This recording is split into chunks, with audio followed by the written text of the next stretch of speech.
3 첫 번째는 테이퍼링입니다. 테이퍼링 하도 많이 들어보셔가지고 아마 익숙한 단어가 되었을 것 같아요. 이게 그 표현하자면 돈줄 조이는 수도꼭지를 잠그는 약간 그런 느낌이거든요.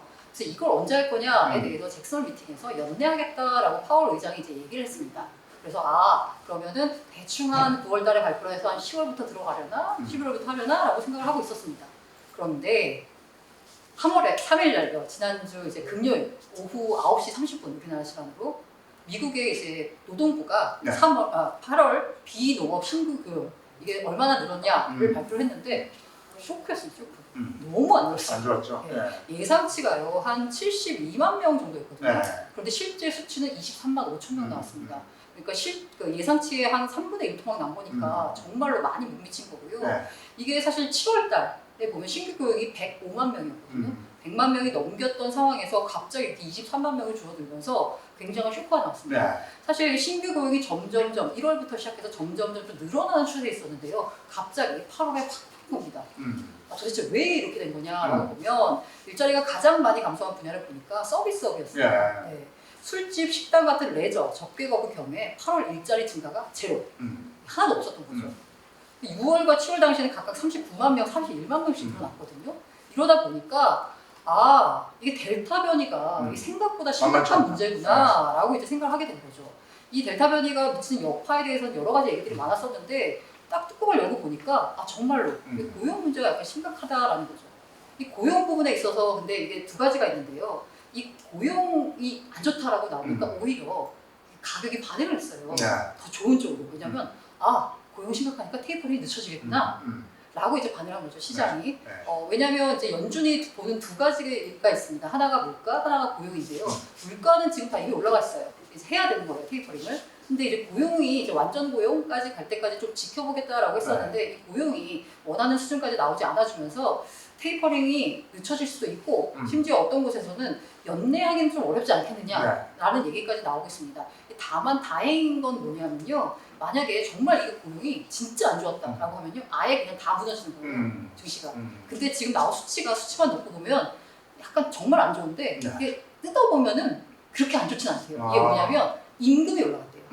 그러니까 이제 사람들이 그 사업주가 노동자에게 주고 싶어하는 월급과 받고 싶어하는 월급과 그다음에 내가 피고용인이 받고 싶어하는 월급이 다른 거예요. 수준차가 다르기 때문에 아직까지도 직장에 굳이 복귀를 안 하는 일자리에 굳이 복귀 안 하는 사람들이 많아가지고 이렇게 됐다라고 얘기가 나와서 완전히 이제 미국 경제가 정말 크게 걸렸다라고 보기는 어렵고 약간 지연되고 있다 회복이. 라고 보면 좋을 것 같다. 어쨌든 요런 상황은 증시에는 순기능으로 작용하는가? 일단 늦춰진다. 네 맞아요. 그거 자체를 보면 순기능을 작용하고 있고요. 근데 순기능이라고 하기도 어려운 게 이 테이퍼링이라는 말이 너무 많이 해가지고 이제는 시장에 별 영향을 못 미치고 있습니다. 이게 너무 많이 노출됐으니까요. 2013년에 버네피 회장이 테이퍼링 그냥 한 번 꺼냈다가 시장이 완전 난리가 났어요. 그렇죠. 테이퍼링 텐드라고 해서 발작이 일어났었는데 그걸 반면교사 삼아서 이번에 이제 제롬 파월 의장은 계속 흘리고 있습니다.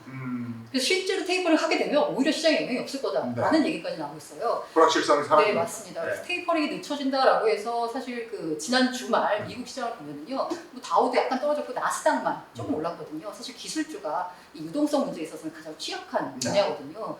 그래서 어쨌든 간에 이 고용 지표를 보면 테이퍼링을 서두르기는 좀 쉽지 않을 것 같고 이는 자산 시장에는 뭐 나쁘지 않은 뉴스다라고 볼 수 있습니다. 테이퍼링이라는 생소한 단어가 지금 저 주식을 하지 않는 분들도요 이제 다 알아요. 맞아요. 두 번째 갈까요? 두 번째 키워드는 수소 위크입니다. 네. 수소 위크 하니까 무슨 위크야? 뭐 패션 위크야 뭐야 하는데 자 이번 주가 여러 가지 수소 관련된 이벤트들이 연달아 있습니다. 일단 7일 내일입니다. 현대차 그룹이 하이드로젠 웨이브 행사를 엽니다. 그룹의 수소 비전과 경쟁력을 공개를 하고요. 8일부터 18일까지 수소 모빌리티 플러스 쇼가 열리는데요. 150개 기업이 혁신 수소 기술력을 놓고 경합을 벌입니다. 여러 이제 기업들이 나와서요 부스를 만들어서 자기들은 이런 기술을 갖고 있다라고 이제 자랑을 하는 거고요. 이 8일날이 좀 약간 의미 있는데요. 현대자동차그룹, SK그룹 등 10개의 그룹 총수가 참여하는 H2 비즈니스 서밋이 열립니다. 여기에서 수소 기업 협의체가 발족될 예정입니다. 여기 그 10개 그룹이라고 했잖아요. 네. 보통 이렇게 약간 좀 덜 중요한 행사는 사실 그냥 그 오너가 아니라 총수가 아니라 그 밑에 있는 뭐 이렇게 경영인들이 오십니다. 실무진들이. 근데 이 자리에는 누가 오냐? 정의선 현대차그룹 회장, 최태원 SK그룹 회장, 신동빈 롯데그룹 회장, 최정우 포스코그룹 회장, 김동관 하나그룹 사장 다 오네. 다 와요. 허세영 GS 사장, 정기선 현대중공업그룹 부사장, 박정원 부산그룹 회장, 조현준 효성그룹 회장, 이교호 코어럼 부사장. 이 사람들이 다 경영인이 아니고요. 이른바 총수의 총수, 오너예요. 오너. 여기 딱 하나, 포스코만 빼고, 포스코는 이제 오너가 없으니까.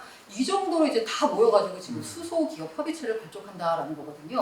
그러니까 이게 수소 관련돼서 굉장히 우리가 드라이브를 걸어서 우리나라의 핵심 산업으로 삼겠다라는 의지가 들어가 있는 거예요.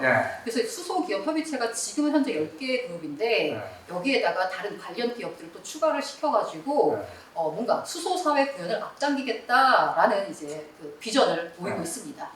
그리고 이제 그 고향 킨텍스에서 수소 모빌리티 쇼가 나오는데 이건 이제 뭐 쇼니까 전시회니까 보시면 될 것 같고요. 사실 내일 발표하는 이 현대차의 하이드로젠 웨이브 행사, 요게 이제 관심을 많이 끌고 있습니다. 현대차가 과연 어떤 비전을 내느냐에 따라서 사실 그 관련 종목들 이 움직임이 있을 수 있거든요. 이미 소문에 사서 뉴스에 팔아라는 얘기 있잖아요. 수소 위크가 벌어지기 전에 이미 관련된 수소주들이 꼬투꼬투했어요. 근데 예전에도 이런 얘기 있을 때 수소차 앞으로 가는 방향이 수소차냐 전기차냐 이런 거 가지고 많이 설왕설래했었어요. 그리고 예전에 왜 기억하시는지 모르겠는데 닷컴 버블 때 있었잖아요. 뭐든지 아이템만 있으면은 막 사람들 투자가 몰리던데 물 가지고 물 넣고 자동차 가는 거 이런 거 하고 막 있었거든요. 뭐 수소 산소 이렇게 나눠가지고 뭐 가고 뭐 이런 거 있었는데 글쎄 앞으로 전기차로 가는 거 아니었어요? 아 그게 그렇게 말씀을 하시더라고요. 제가 전문가가 아니니까 이 전기차는 보통 우리가 흔히 타는 차 그리고 이 수소차는 트럭 같은 그렇죠. 버스나 뭐 이렇게 한다고 맞아요. 이렇게 약간 투트랙으로 갈 거다라는 얘기가 나오더라고요. 왜냐하면 이 트럭이나 뭐 이거 같은 경우에는 되게 장거리를 가야 되는데 아직까지 이 전기차로 하기에는 조금 약간 그게 좀 딸리기 때문에 그래서 뭐 같이 간다? 같이 간다. 투트랙으로. 근데 그때 그랬죠. 2030년인가부터 현대차에서는 내연 뭐 그럴 수 있죠. 탄소 제로 지금 맞춰야 되니까요. 그러면 어떻게? 현대차 지금 사면 안 돼. 내연차 어떻게 해야 돼? 중고차로 팔기도 애매하지 않나요? 맞아요. 그래서 사실 되게 매수를 좀 늦추는 분위기가 있었는데 이게 또 이제 코로나가 되다 보니까 그냥 사고 말지 뭐 해가지고 막상 신청을 했는데 지금 그렇게 딱 선언해버리니까 부품 문제 때문에 올해 안에 처받기 힘들답니다. 이렇게 되면 또 기아는 계속 뭐 만들겠죠. 이런 차를. 오늘 이거 때문에 저 카카오뱅크 뭐 이런 게 떨어지고 이런 거죠? 이게 처음에 이제 우리가 이제 청약을 하잖아요. 저는 이제 일반인이니까 일반인들 같은 경우에는 일반 공모주 청약 이틀이 있으면 그때 막 청약을 이렇게 하잖아요. 그런데 그게 앞서서 기관 투자자 청약이 있습니다. 기관 투자자 청약을 통해서 이른바 수요 예측을 해가지고 공모가를 산정을 합니다. 처음에 이제 그 주관사와 기업이 공모가 밴드를 줘요. 우리는 10,000원에서 20,000원을 희망합니다라고 해서 수요 예측을 할 때 기관들이 만약에 이게 인기가 있으면 20,000원에 책정이 되는 거고 만약 인기가 별로 없으면 하단인 10,000원에 이제 공모가가 책정이 되는 거죠. 그런데 만약에 이 기관이 이 종목이 너무 좋아. 내가 너무 많이 받고 싶어. 이러면 어떻게 하면 되냐면 자 제가 이 종목을 받아가지고 오랫동안 안 팔 테니까 저한테 많이 주세요라고 약속을 하는 겁니다. 그러니까 뭐 15일 약속할 수도 있고요, 한 달 약속할 수도 있고, 3개월, 6개월 이렇게 약속을 할 수 있습니다. 그 기간 동안 내가 안 팔겠다라고 하는 게 의무 보유 확약이거든요. 그래서 이렇게 해서 묶어두는 걸 보호 예수라고 하는데 지금 이렇게 됐을 때 카카오뱅크 같은 경우에 상장된 지 한 달이 지나면서 한 달 동안 안 팔겠다라고 약속했던 기관 물량이 이제 시장에 나올 수 있게 된 게 바로 오늘입니다. 그리고 이제 보호에서 조금 더 말씀드리자면은 이게 아까 이제 기자님께서 또 보름 뭐 한 달 이렇게 하는데 일반적으로 우리가 알고 있는 그 공모주 펀드 아시죠? 그러니까 공모주 직접 청약이 하기 어려우면 공모주 펀드 해자 이렇게 얘기를 하는데 공모주 펀드 같은 경우 확약이 일반적으로 한 달, 3달, 6개월이거든요. 그래서 이런 공시가 나오는 시기가 신규 상장하고 한 달 후에 나오고 3달에 한 번 더 나오고 6개월에 더 나와요. 그 제가 신입사원들 기억을 해보면은 아무리 좋은 신규 상장주더라도 6개월 후에 매매라라고 좀 배웠거든요. 신입사원 때. 그러니까는 아무리 좋은 주식도 물량이 나올 수밖에 없고 공모주 펀드 얘기를 왜 드렸냐면은 공모주 펀드 같은 경우는 그 다음 공모주 청약에 들어가야 되겠죠.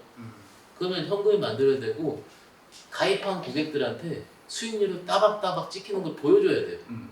그러면은 수익이 나면은 카카오뱅크 수익이 많이 나고 SK바이오사이언스 엄청나게 많이 올랐는데 나면은 일정 부분 때릴 겁니다. 그렇기 때문에 이 때린다는 부분 자체는 수익 실현을 한다는 거고 네.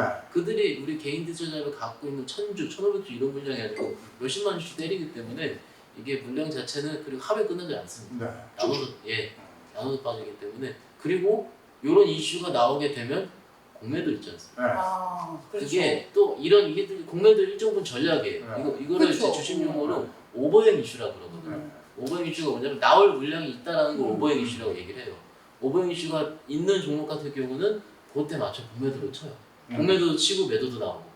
그러니까 진짜로 그때 처음 올라올 때는 진짜로 좋은 종목이라고 했는데 한 2달 동안 지치게만 손절치면 3달에도 올라가죠. 이게 요 보호예수 물량 요거에 좀 비밀이기 때문에 네. 좀 잘 이때 아시면 신문기사 보시면 다 나오거든요. 네. 언제 나온다고 그거 네. 보시고 매매하시면 네, 그래서 보호예수가 이제 오늘은 카카오뱅크가 있었고요. 이제 크래프톤 이 네. 목요일 날 또 네. 보호예수가 풀리는 게 그것도 떨어졌죠. 네, 96만 주 정도 네. 풀리는데요. 이 크래프톤 같은 경우는 겨우 공모가 회복했거든요. 네. 이제 이렇게 또 물량 나오면 또 가격이 그렇죠. 떨어질 것 같아서 네. 걱정이고요. 오늘도 떨어졌죠. 일단 그 기관이 받은 배정 수량의 16.9%, 전체 주식의 한 1.97% 정도가 이제 풀립니다. 목요일 날 크래프톤 아마 들고 계신 분들은 조금 유의하셔야 될 것 같고요. 그 다음에 18일에는 SK 바이오사이언스인데 네. 아 여기 공모가보다 정말 많이 올렸죠. 한 네. 5배 올랐나 4배 올랐나 하는 것 같은데 6개월 의무 보유 확약분이 풀립니다. 네. 이 물량이 무려 394만 주입니다. 네. 기관 배정분의 31.28%예요. 진짜 많은 물량이 나오는 거거든요. 그러니까 이거는 정말 가격이 많이 올랐고 그렇기 때문에 기관 입장에서는 지금 팔아도 충분한 차익 실현 되거든요. 네. 아마 물량 부담에 대해서 조금 감안을 하셔야 될 것 같습니다. 이건 18일이라고. 네, 18일입니다. 이번 목요일하고 18일하고 이거 잘 맞추셔야 되겠는데요. 그러니까는 네. 이게 일정이 이렇게 나오게 되면은 일단 저희 입장에서는 솔직히 말씀드리면 매매 안 합니다. 아. 일단 이거 끝나고 매매하자 네. 이런 거 좋은 종목도 네. 솔직히 이제 긴 호흡으로 투자하는 입장에서는 오늘 사다 한 다음 주에 사나 길게 네. 보는 건 좋은 종목은 똑같은 거거든요. 그러니까는 일단 오버행 이슈가 그러니까 아까 말씀드린 게 주식 나올 물량이 있는 거를 오버행 이슈라 얘기를 하거든요. 그래서 주민님 분들 요 이슈는 좀 내용은 알고 계시고요. 오버행 이슈 있는 종목들은 잘 얘기를 안 하고 그리고 이제 저희가 이제 이 종목 좋다라고 딱 얘기를 해요. 그러면은 오버행은 얼마인데 다 우리는 이렇게 얘기를 해요. 얼마 나올 건데. 왜냐면 신규 상장주는 실적은 당연히 좋거든요. 왜냐면 제일 좋을 때 좋은 때 상장하죠. 상장을 좋을 하니까. 때 상장하죠. 그러니까 그래서 저는 그냥 한 3개월에 6개월 후부터 좀 매매를 시작하는 편이고요. 그래서 오늘 실제로 주가가 좀 떨어졌죠. 그렇죠. 실제로 이게 팔 수 있다는 거지 진짜 네. 판다는 건 아니거든요. 네. 하지만 지금 보면 기관들이 공모가로 받았기 때문에 네. 카카오뱅크 지금 현재 주가가 공모가보다 상당히 높아요. 네. 그러니까 지금 팔아도 언제 팔아도 지금 수익 실현이기 때문에 안 팔 이유는 없거든요. 네. 그렇기 때문에 그런 약간 물량 부담감 그리고 네. 이게 나올 거다라고 하는 그 기대 그런 불안감 때문에 아마 오늘 가격이 조금 약간 약세를 보인 게 아닌가라는 생각이 듭니다.